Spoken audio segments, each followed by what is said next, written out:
I really liked the setup to this, the forward, letting us know what this person's backstory was before just throwing us into the film. Thought it was very important to help us feel with him as he was, going through what he was going through. I basically felt like the narration was depression talking. And all the different characters in the white masks were really great. The acting by the lead actor, of course, was really intriguing and just great. Expression of the anguish and what he was going through, sort of being trapped, in this detachment from humankind because of what he went through. The isolation, the anger toward the world and why am I here, the meaning of life being questioned. A childhood dream collapsed is very sad. And I like the shot of the broken mirror and him looking in it. I thought that was interesting, and just I think a good depiction of what people go through when they're depressed.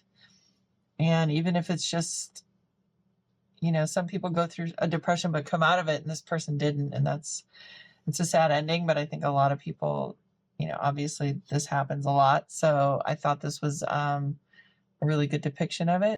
This is a misanthropic film with a profound script.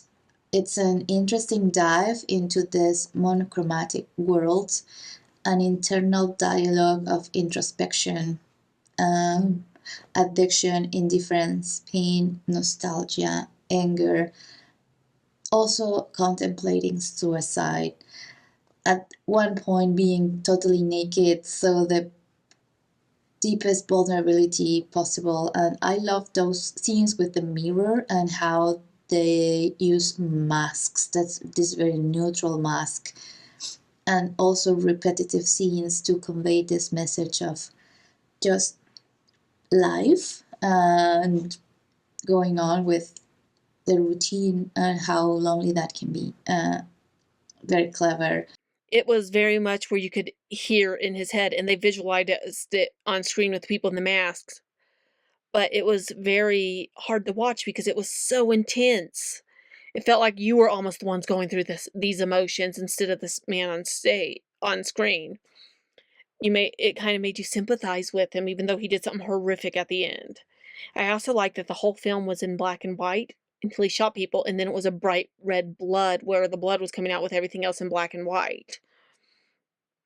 It was very well done for displaying mental illness and what the voices in the mentally ill's head does. I think we've all had manic moments, but not as extreme as this guy. But I think it was written really, really well where you could see the inner demons playing out and what they were saying in his head to rationalize why he was gonna do something so horrible.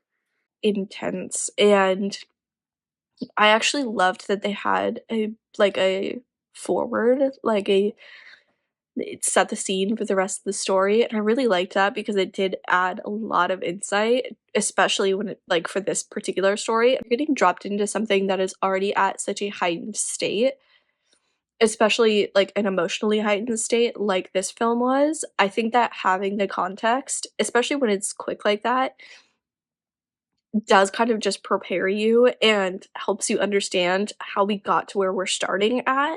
And then from that starting place, it's just gonna get more. But having that kind of quick forward definitely helps settle the and makes the audience understand kind of where that starting place is. I think in this circumstance, in this situation, it was absolutely needed and it was absolutely perfect. And then I actually loved the choice of black and white.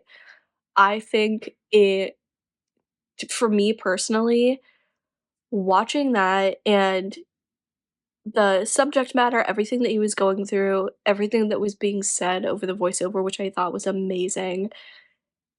I loved that it was a black and white film because I think a lot of the time when people have been pushed to that place, when you're in a situation where everything is that level of heightened emotional stakes, things do look very black and white. A thrilling and engaging watch. I love the experimental style filmmaking that it had going on. I love the themes that the story tackles, like mental health, depression, and I thought the premise of seeking revenge on the ones who did us wrong was a fascinating approach. This sort of creates this real life issue that people face in today's world through the various forms of bullying and what they truly feel deep down, beat after beat. The fact that the film is in black and white makes sense.